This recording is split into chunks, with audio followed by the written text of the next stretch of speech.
Howdy people! So, nakakita na naman ako sa internet, nainggit ako, na-curious ako, na gusto ko din itry. Saglitan lang naman to. Try nyo din. Yung kape na nilagyan ng Yakult. Ayun, meron tayong baso, meron tayong mga people, dalawang Yakult. Hindi to sponsor o brand collaboration, pero baka naman. Tapos meron din tayong kape. Any kape naman, kahit gusto nyo bumili na lang din kayo sa tindahan, basta ang point dito, kape na nilagyan ng Yakult. Yun na yun. Tapos meron din tayo ditong ice cube or kahit ano din yelo. Una, mainit na tubig para matunaw doon yung kape. Mainit na tubig yung gamitin nyo, wag tap water o cold water. Tapos kape. Siyempre, haluin nyo. Tapos, hindi ko alam kung anong isusunod ko. Letter A, Yakult, or letter B, ice. Comment down. Unahin ko na lang yung ice. Ayan, lagyan natin ng ice. Ang lalaki naman ng ice nito. Grabe naman galit. Masarap madaming ice para very ice cold coffee ang dating. Ganito na yung tsura niya. Saka na natin ilagay yung Yakult. Na-curious lang ako mga people kasi imagine nyo, kape na nilagyan ng Yakult. Anong lasa nun? Kumakain ka nga ng ano. Ito pa kayo. Oh my God, mapupuno. Mapupuno siya. Tanggalon ko lang ng ano. Ako naman iinom. Wala na akong pakialam. Tatanggalon ko lang nito. Tsaka natin ilagay ulit. Mapupuno siya ulit. Wala na yung pagka-aesthetic nung ano, video. Saka natin ilagay. Woo! Yun na yun. Tapos na. Moment of truth! Taste test! Napuno siya, B. Haluin natin. Lasang milk tea. Hindi ko maintindihan. Lasa siyang milk tea. Ganun yung masasabi ko sa kanya. Carry na, masarap naman. Alam niyo yung lasa ng ano? Dutch mill. Ganun. Carry na. Try nyo na lang din kung anong masasabi nyo. Merienda po tayo. Pwede na, carry na. Uy girl, galing akong canteen. Yung available na food, burger, fries, milk tea, tsaka spaghetti. Tara, bili na tayo. Ay, oo, tara. Girl, ikaw, tara. Sabay-sabay na tayo bumili. Mamaya na siguro ko. Oo na kayo. Ang dami ko pa kasing ginagawa dito eh. Alam mo naman yung mga prof natin. Ang daming pinapagawa. Sige. Sure ka. Go lang. Ingat. Sunod ka.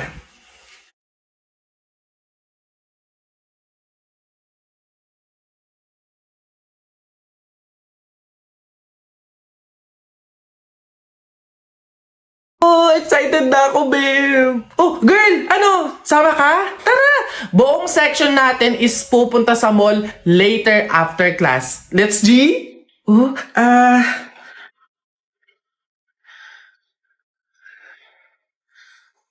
mukhang hindi to kakasya.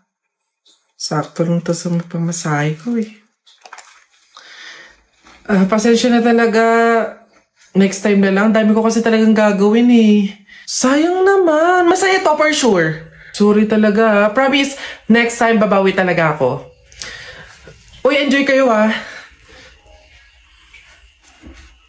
Okay class, so like what I said earlier, today yung deadline ng bayad sa tour. So, means, maniningil na ako, okay? Ma'am, Gcash ko na lang po yung sa akin. Alright, send mo na lang. Ma'am, sa akin po, cash. Here po. Okay, thank you. Iya, ikaw, nasan yung payment mo? Ma'am, baka po pwedeng sa isang linggo ko na lang po ibigay. Ha? Di ba nga sabi ko, ngayon yung payment. Ngayon yung deadline ng bayad, maniningil na nga ako. Mag-iisang linggo ka naman. Hindi pwede. Anak, walang-wala pa talaga ako sa ngayon eh. Hindi naman ako makautang sa mga kapitbahay natin kasi ang laki na din ng utang ko sa kanila.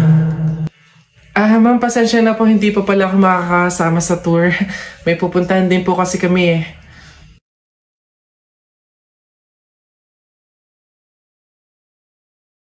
Sorry naman mga people, no? So sabi sa mga comment, kailangan gawan ko doon ng part 2, ulitin ko daw.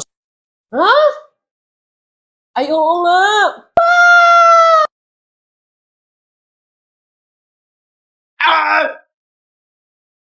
Lo, ba't kayo galit? Oh, ba't kayo galit? Oh, kakagising ko lang, nakita ko yung mga comment kung ano-ano sinasabi nyo, hindi porke mali ako. Panabok na lang, ano?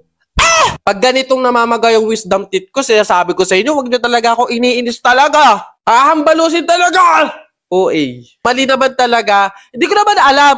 Wala naman nagsabi sa akin. Sana minessage nyo ako. Sinabihan nyo ako, inaway nyo ako para at least man lang alam ko kung paano yung gagawin. So, kaya naman uulitin ko ulit, pero syempre, siguraduhin nyo na masarap pa rin to ha. Pag hindi talaga, ibablock talaga yung mga nag-comment, day. Yung sting daw mismo yung gagawing tubig nung gatas. Hindi ko titimplahin yung gatas gamit yung tubig. Yung mismong sting pala dapat. Bobo naman talaga. So ayan, meron tayong sting ulit. Itong sting na to, yung nakaraan pa to. Yung video na nakita nyo na yon, ito pa din yon. Tapos meron tayo yellow ulit and gatas. So try ulit natin. Mabilisan lang naman to. So Burr Brand.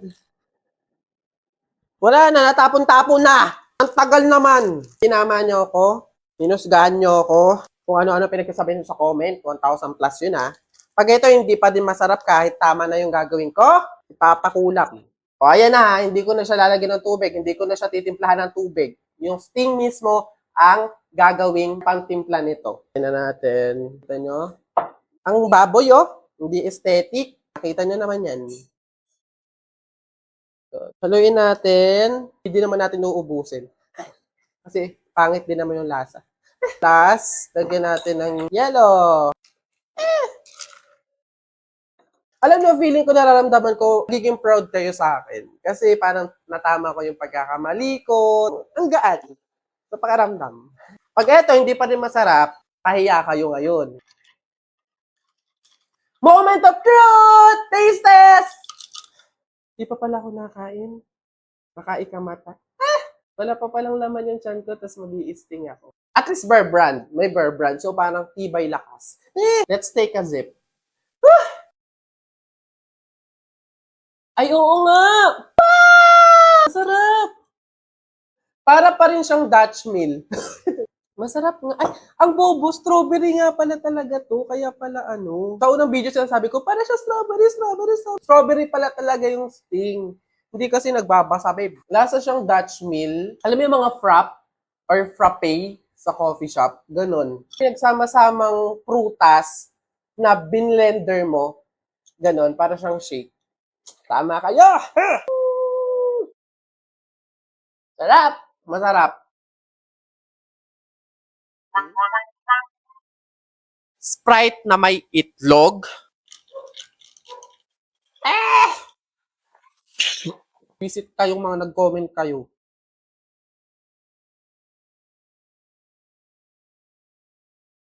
Howdy people! Grabe, masyado na ba akong masipag mag-try ng mga sinasuggest nyo sa comment? Alam nyo, pa-OA na ng pa-OA yung mga sinasuggest nyo. Imagine nyo, nabasa ko sa comment, Sprite na may itlog. Okay ka pa ba? Promise mga people, hinanap ko yun sa 1,000 comments. Wala, hindi ko na makita. Pero nakita ko siya talaga. Hindi ko na lang siya mahagilap. Pero ayun, try natin yung sinasabi niya. Sprite na may itlog. Anong lasa nun? Parang nai-imagine ko palang nasusuka na ako. Like, meron tayo again, yellow ulit. Baso na may stainless straw. Meron tayong Sprite and egg. So first, yung ating Sprite, ASMR. Feel sa gana. Charis! Yung Sprite. Next, yung itlog. So, lagay na natin yung yellow. Imbis na inumin ko na lang. Binuralaan nyo pa. Ayan na. Pero bago pumangit ang lasa mo, iinom muna ako. Sarap pa niyan. Pero mamaya, dahil dito, ASMR. Ay. Ayan na siya. Wala na, go na yan. Ayan na yan eh. Saluin natin. Mukha siyang mango juice. Nyoko! Nasusuka na agad ako. Hindi ko para... Okay, go na to. Bala na.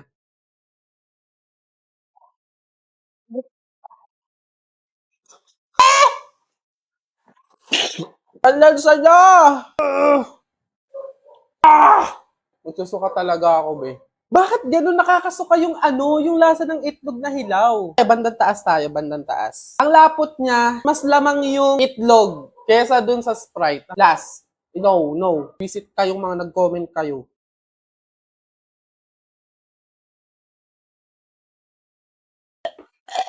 Isa pa. Mm.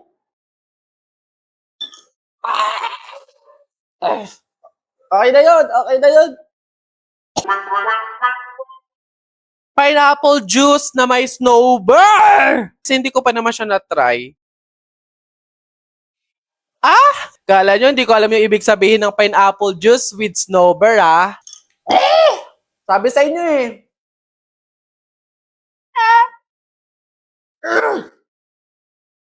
Howdy people! Na-miss ko kayo! At ayun nga mga people, nandito na naman ako, nagkasama-sama na naman tayo, naiinis na naman kayo sa akin, magagalit na naman kayo sa akin, pero wala kayong magagawa. Ayun, binulatlat ko na naman yung mga comment at nakakita na naman tayo ng ipapatry nila sa akin, which is pineapple juice na may snowbird! Kayo, yung mga utak nyo, ang babastard! Kala nyo, hindi ko alam yung ibig sabihin ng pineapple juice with snowbird, ah. Bastos! Bastos! Well, actually, hindi ko pa din naman nakukuha kung anong issue dun sa pineapple juice with snowbird candy. Kasi hindi ko pa naman siya na-try.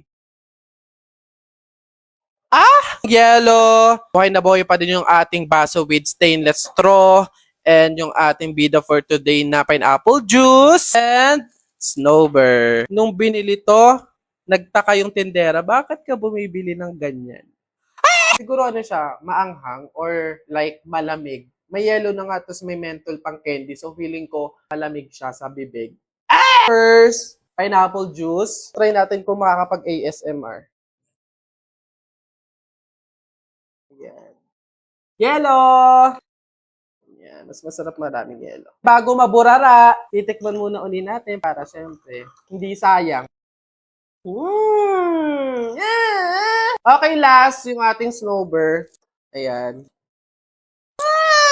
Nakikita niyo yung mga snowbird sa loob. Ayun. It's like, ew! Moment of truth, taste test! Told ya! Pero ba't parang lalo siyang umasim? Sabi sa inyo eh. Iba yung pagkalamig niya. Alam mo talagang nilagyan ng mentol. Wala, gano'n. Gano'n talaga yung lasa niya. Nag-mentol yung lasa niya. Mas umasim siya. Di ba tinikman ko kanina ang sarap nung wala pang snowbird, pero nung nalagyan ko ang asim niya dahil hindi ko alam kung bakit. Nakapag-pineapple juice na ako with snowbird, so ready na ako sa talpakan. PM na lang. Carry pa din naman siya inumin. Try nyo na din!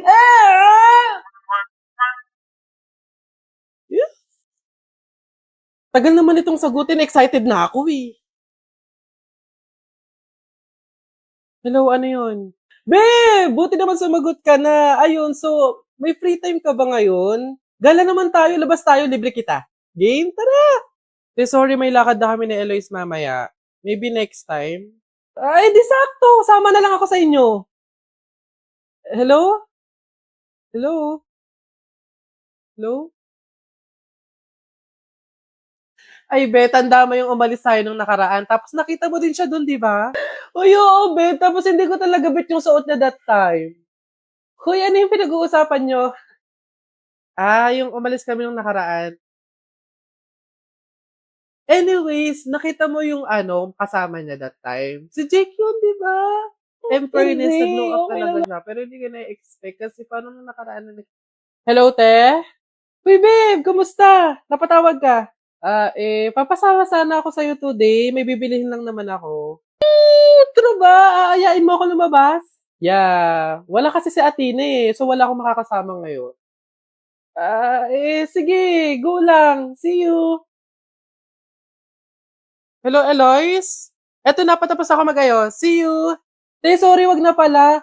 Free na kasi si Athena ngayon eh. So, masasamahan niya na ako. So,